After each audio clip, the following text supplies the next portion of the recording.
नमस्कार, मैं हूं पंकज भार्गव। 9 सितंबर यानी मंगलवार से श्राद्ध का पखवाड़ा शुरू हो गया है। हिंदू धर्म में बेटे का कर्तव्य सभी सार्थक माना जाता है जब वो अपने जीवन काल में माता पिता की सेवा करे और उनके मरणोपरांत उनकी बरसी तथा पितृपक्ष में विधिवत श्राद्ध करे। मान्यता है कि जो लोग अपना शरीर छोड़ जाते हैं वे किसी भी लोक में या किसी भी रूप में हो, श्राद्ध पखवाड़े में पृथ्वी पर आते हैं और श्राद्ध व तर्पण से तृप्त होते हैं। इसीलिए देश में लोग जगह जगह पूर्वजों को पिंडदान करते हैं जब शुरू होता है पितृपक्ष।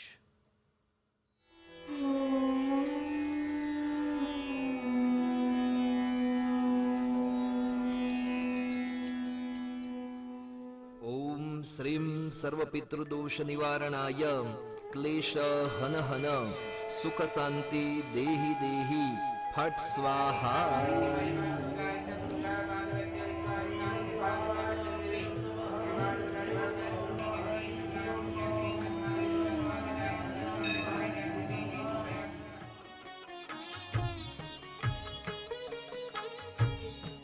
भाद्रपद महीने के कृष्ण पक्ष के 15 दिन पितृपक्ष कहे जाते हैं। ये वक्त होता है पूर्वजों का ऋण यानी कर्ज उतारने का। पितृपक्ष यानी महाल्या में कर्मकांड का विधि और विधान अलग अलग है। श्रद्धालु 1 दिन, 3 दिन, 7 दिन, 15 दिन और 17 दिन तक कर्मकांड करते हैं। इस दौरान पूर्वजों की मृत्यु तिथि पर पावन श्राद्ध किया जाता है।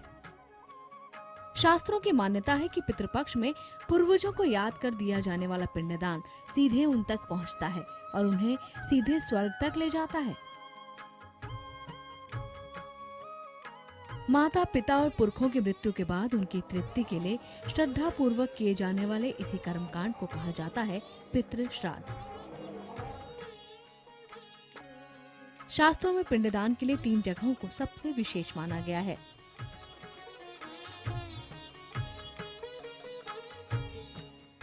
बद्रीनाथ। शास्त्रों के मुताबिक जिन 3 जगहों को पिंडदान के लिए विशेष माना गया है उसमें बद्रीनाथ भी है। बद्रीनाथ के पास ब्रह्म कपाल सिद्ध क्षेत्र में पितृदोष मुक्ति के लिए तर्पण का विधान है। बद्रीनाथ हो, हरिद्वार हो, हरिद्वार में कनखल है, जितने भी ये स्थान है उसमें यदि आप करेंगे, श्राद्ध करेंगे, तर्पण करेंगे, पिंडदान करेंगे तो अत्यधिक लाभकारी रहेगा। गया। शास्त्रों के अनुसार बिहार के गया में है विष्णु चरण।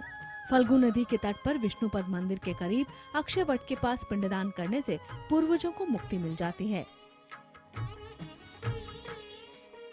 गया जी में लोग पिंडदान करने आते, पितरों को अपने मोक्ष के लिए आते हैं और मोक्ष होता है उनका पितरों का। और गया जी में अपने दान करने से अपने को नहीं मिलता, पितरों को मिलता है। हरिद्वार। पौराणिक कथाओं में हरिद्वार को भी पिंडदान के लिए सबसे विशेष 3 जगहों में एक माना गया है। यहाँ पर नारायणी शिला के पास लोग पूर्वजों का पिंडदान करते हैं। पितृपक्ष की शुरुआत हो चुकी है और यहाँ पर हम हरिद्वार के जो यहाँ पर मशहूर कुशावृत घाट पर यहाँ पर मौजूद हैं। यहाँ पर ये वही घाट है, यहाँ पर लोग आते हैं जो पिंडदान करते हैं, श्राद्ध अर्पित करते हैं अपने पुरखों के लिए। ये पहला दिन है, यहाँ पर पितृपक्ष का पहला दिन है, लिहाजा ये यहाँ पर जो भीड़ है यहाँ पर साफ तौर पर यहाँ पर देखी जा सकती है। हर देश के कोने कोने से लोग यहाँ पर आए हैं। बद्रीनाथ, गया और हरिद्वार समेत शास्त्रों में पितृपक्ष में पिंडदान के लिए 55 जगहों को महत्वपूर्ण माना गया है। हम आपको बताएंगे कि आपके शहर के सबसे नजदीक की जगह कौन सी है जहां आप पुरखों का पिंडदान कर सकते हैं, और वो पौराणिक कथा भी बताएंगे जिसमें एक असुर है, उसकी घनघोर तपस्या है, आखिर में उसका पछतावा है, जिससे 3 तीर्थों का निर्माण होता है जिन्हें पूर्वजों के पिंडदान के लिए सबसे विशेष माना गया है जब आता है पितृपक्ष। श्राद्ध की मूल कल्पना वैदिक दर्शन के कर्मवाद और आत्मा के पुनर्जन्मवाद पर आधारित है। श्राद्ध का अर्थ अपने देवताओं पितरों की आत्मा और वंश के प्रति श्रद्धा प्रकट करना होता है।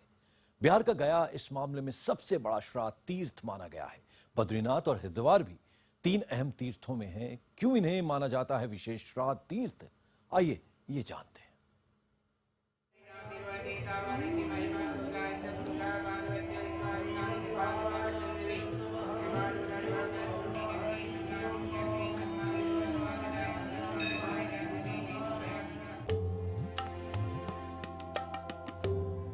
पितृपक्ष शुरू होते ही देश में पिंडदान के लिए विशेष रूप से चिन्हित 55 जगहों में पुरखों को पिंडदान देने के लिए लोगों की भीड़ उमड़नी शुरू हो गई है।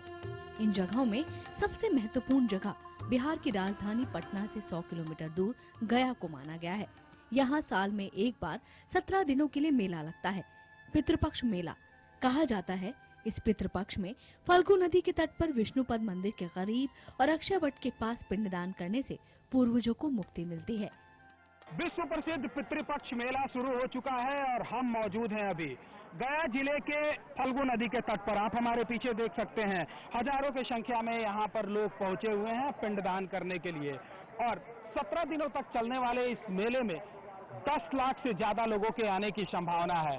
कहा यह जाता है कि यहाँ पर पिंडदान करने से 108 कुल और 7 पीढ़ियों का उद्धार हो जाता है। हाँ, जल दान देने से, पिंडदान देने से 7 वंश किस कुल का उद्धार होता है। जो 7 वंश के नाम से जो पिंडदान देते हैं उनको यहाँ तो प्राप्त होता ही है। वो देवलोक, विष्णुलोक, यमलोक, सप्तलोक से ये निवारण के लिए ये पिंडदान लोग करते हैं। पिंडदान की परंपरा सृष्टि की रचना काल से ही शुरू है, जिसका वर्णन वायु पुराण, अग्नि पुराण और गरुड़ पुराण में है। कहा जाता है कि ब्रह्मा ने अपने पूर्वजों का इसी फल्गु नदी के तट पर पिंडदान किया था और त्रेता युग में भगवान श्री राम ने भी अपने पिता राजा दशरथ के मरने के बाद यही पिंडदान किया था। यहाँ सीताकुंड नाम से एक मंदिर भी है। सीता माता के श्राप से गुप्त होने से जल यहाँ पर नहीं रहता है। ये वर्षा में जल अगर 6 फुट है, 5 फुट है, 8 फुट है, उनका श्राप से 2 घंटे 3 घंटे में जल 1 फुट हो जाता है। ये माने सीता का विसंपात द्वारा।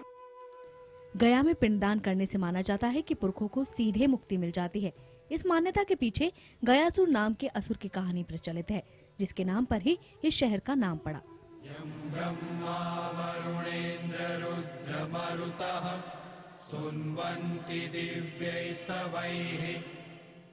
कहते हैं कि गयासुर की घोर तपस्या से प्रसन्न होकर ब्रह्मा ने वर दिया था कि उसकी मृत्यु संसार में जन्म लेने वाले किसी भी व्यक्ति के हाथों नहीं होगी। वर पाने के बाद गयासुर ने तीनों लोकों पर अधिकार कर लिया।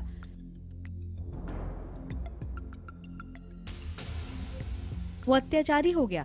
एक दिन जब वो द्वारका वन से गुजर रहा था, तब उसने एक महात्मा को तपस्या करते हुए देखा। थके गयासुर ने अपनी प्यास बुझाने के लिए तपस्वी से उनका रक्त मांगा, लेकिन तपस्वी ने उसे मुक्ति का ज्ञान दिया और मुक्ति के लिए बद्रीनाथ में नारायण के दर्शन के लिए कहा।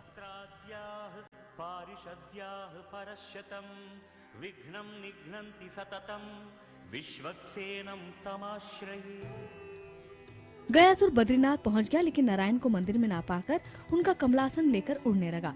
इस पर नारायण ने आकाश में ही गयासुर के केश पकड़कर उसे रोक लिया। जिस जगह भगवान ने गयासुर को रोका, वो गया के नाम से प्रसिद्ध हो गई। गयासुर को वर देने से पहले भगवान ने उससे युद्ध भी किया था। उन्होंने पहला प्रहार गदा से किया, लेकिन गयासुर ने उसी कमलासन को आगे कर दिया जिसे वो बद्रीनाथ से लेकर आ रहा था। आसन का एक टुकड़ा बद्रीनाथ के पास गिरा।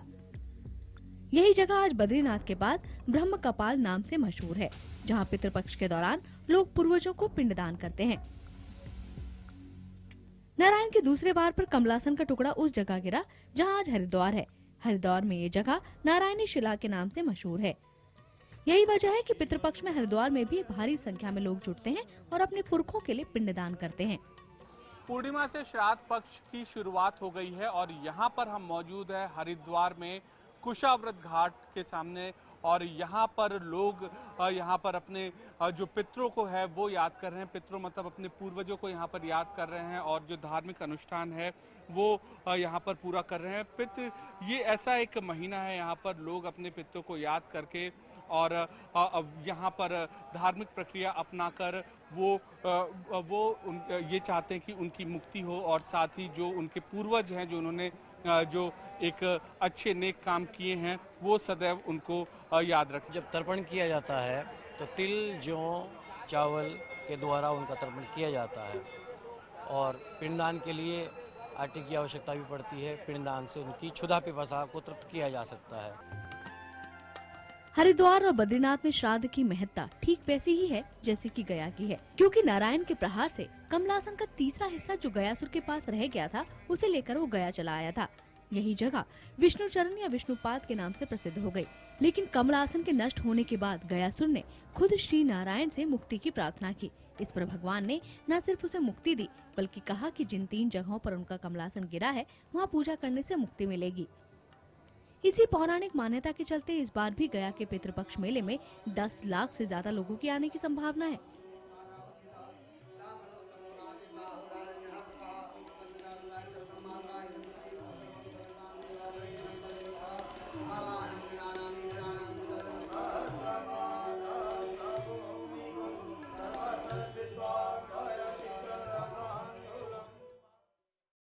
पितृपक्ष आते ही लोग हर तरह के अच्छे काम खुद ब खुद रोक देते हैं, लेकिन शास्त्रों को जानने वाले सिर्फ मांगलिक कार्यों पर ही रोक को सही मानते हैं। खरीदारी जैसे काम में किसी भी तरह की रोक नहीं है। आइए जानते हैं कि पिंडदान, तर्पण और श्राद्ध करते हुए किन बातों पर रोक है, क्या करना चाहिए और क्या नहीं करना चाहिए।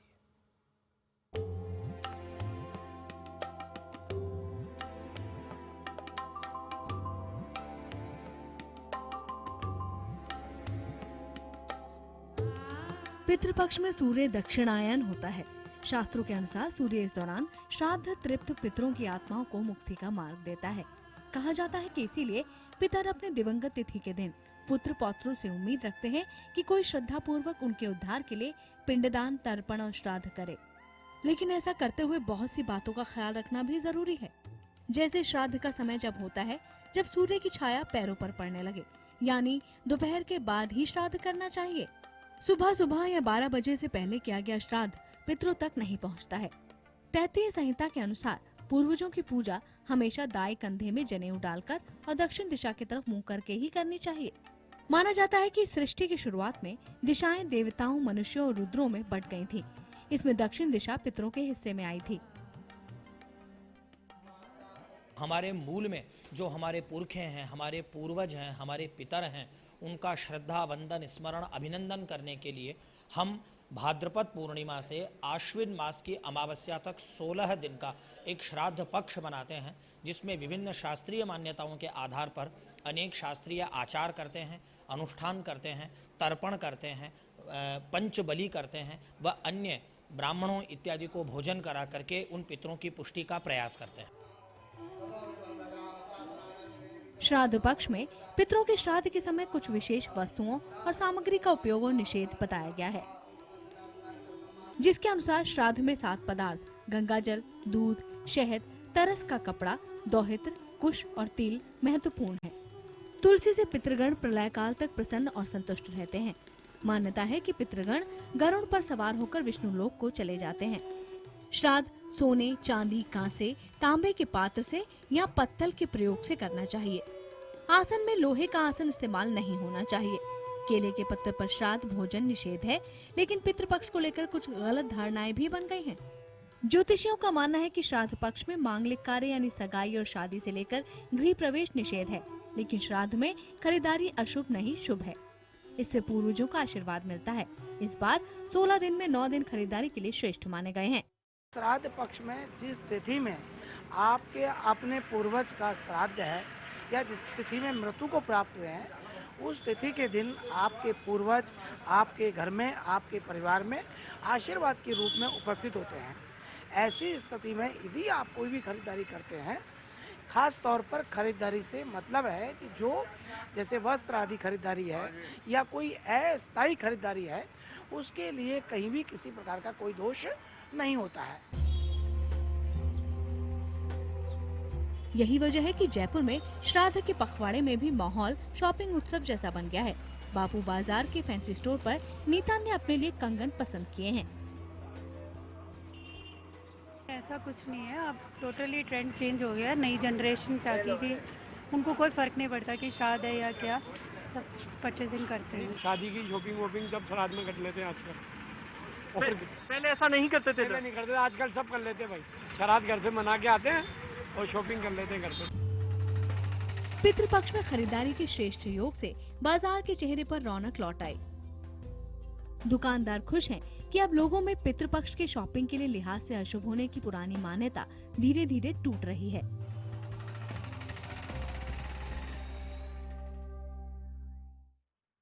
पितृपक्ष में बहुत से लोगों की इच्छा होती है कि वो भी किसी श्राद्ध तीर्थ पर जाकर अपने पुरखों का पिंडदान करें, लेकिन आज की भागदौड़ वाली जिंदगी में सबके लिए गया या फिर बद्रीनाथ जाना संभव नहीं है। लेकिन फिक्र न करें, आप देखते रहिए स्पेशल रिपोर्ट, क्योंकि ब्रेक के बाद हम आपको बताएंगे आपके शहर के पास मौजूद हैं कौन सा श्राद्ध तीर्थ।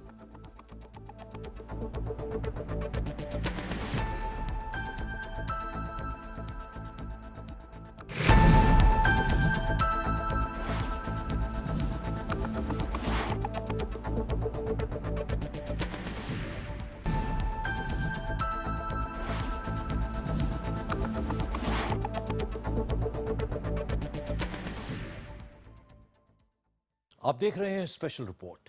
पिंडदान करते वक्त स्थान का भी विशेष महत्व होता है। देश के कई ऐसे भाग हैं जहां माना जाता है कि पिंडदान करने से पूर्वजों को मोक्ष की प्राप्ति होती है। आखिर क्यों है इन जगहों का खास महत्व, क्या है उनसे जुड़ी पौराणिक मान्यताएं, आइए जानते हैं कुछ ऐसी ही विशेष जगहों के बारे में जहां पिंडदान कर आप अपने पूर्वजों को दिला सकते हैं मोक्ष। शुक्लांबरधरं विष्णुं शशिवर्णं चतुर्भुजं। एक वक्त देश में श्राद्ध के लिए 360 वेदियां थी जहां पिंडदान किया जाता था। इनमें से अब 48 ही बची हैं। हालांकि देश में श्राद्ध के लिए गया, बद्रीनाथ, हरिद्वार, गंगा सागर, जगन्नाथपुरी, कुरुक्षेत्र, पुष्कर सहित 55 स्थानों को महत्वपूर्ण माना गया है। इन्हीं स्थानों में एक महत्वपूर्ण जगह है चित्रकूट। श्राद्ध तीर्थ के तौर पर चित्रकूट की कथा भगवान राम से जुड़ी हुई है।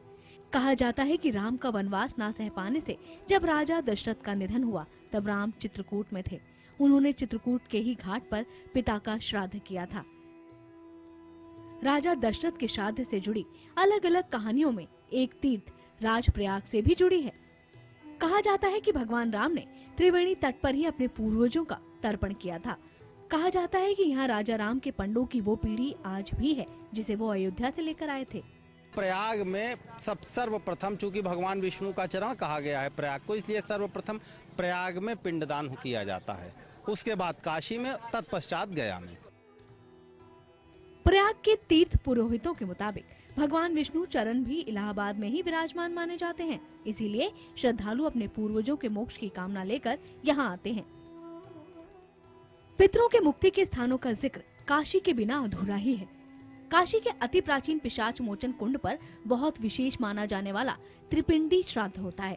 त्रिपिंडी श्राद्ध पितरों को प्रेत बाधा और अकाल मृत्यु से मरने के बाद होने वाली व्याधियों से मुक्ति दिलाता है। त्रिपिंडी श्राद्ध की विधि भी थोड़ी अलग है, जिसमें संस्कृत के श्लोकों के साथ 3 मिट्टी के कलश की स्थापना की जाती है जो काले, लाल और सफेद झंडों के प्रतीक हैं। ये कलश सात्विक, राजस, तमस बाधाओं से पितरों को मुक्ति दिलाते हैं। श्राद्ध की विधि और पिशाच मोचन तीर्थ स्थली का वर्णन गरुड़ पुराण में भी मिलता है। पिशाच मोचन पर देश विदेश से लोग यहाँ पिंडदान करने हेतु आते हैं और यहाँ पिंडदान का महत्व है। लिखा है कि पितरों वाक्य मिक्षंति भाव मिक्षंति देवता, देवता से भी बड़ा पितरों का दर्जा है। यही वजह है कि पिंडदान करने और तर्पण करने के लिए लोग दूर दूर से काशी आते हैं और यहाँ पिंडदान करने के बाद ही गया जाते हैं। पिंडदान करने के लिए यहाँ आया हूँ और पिंडदान किया। यहाँ पर पिंडदान करने से पूर्वजों को शांति मिलती है। मध्य प्रदेश के जबलपुर का ग्वारी घाट में नर्मदा के तट पर लोग पितरों के लिए पिंडदान करते हैं, जो श्राद्ध के लिए तय 55 स्थानों में शामिल है। पिंडदान के लिए हरिद्वार तो शुभ माना ही जाता है, ऋषिकेश की भी महत्ता कम नहीं है। यहाँ भी हजारों लोग जुटे हैं। उत्तर प्रदेश के कासगंज जिले के सोरो में पिंडदान के लिए भारी भीड़ जुटी। मान्यता है सृष्टि की रचना करने वाले भगवान विष्णु के तीसरे अवतार वराह ने यहीं पर अवतार लिया था और असुर हिरण्याक्ष का वध किया था। इसके बाद भगवान वराह ने एकादशी के दिन यहीं पर अपना पिंडदान किया था। दूसरे तीर्थों में 60,000 वर्ष तपस्या करने से जो फल प्राप्त होता है, हे देवी, वो मेरे यहाँ तपस्या करने से आधे पहर में प्राप्त होता है। अलग अलग जगहों में पितरों को पिंडदान को लेकर ऐसी बहुत सी कहानियां हैं। एक कहानी ये भी है कि श्री राम ने हिमाचल प्रदेश की आध्यात्मिक शक्ति को देखकर वहाँ भी अपने पूर्वजों का श्राद्ध किया था। इसके अलावा हरियाणा में पेहोवा, महाराष्ट्र में त्र्यंबकेश्वर जैसी जगह भी श्राद्ध तीर्थ कहे जाते हैं।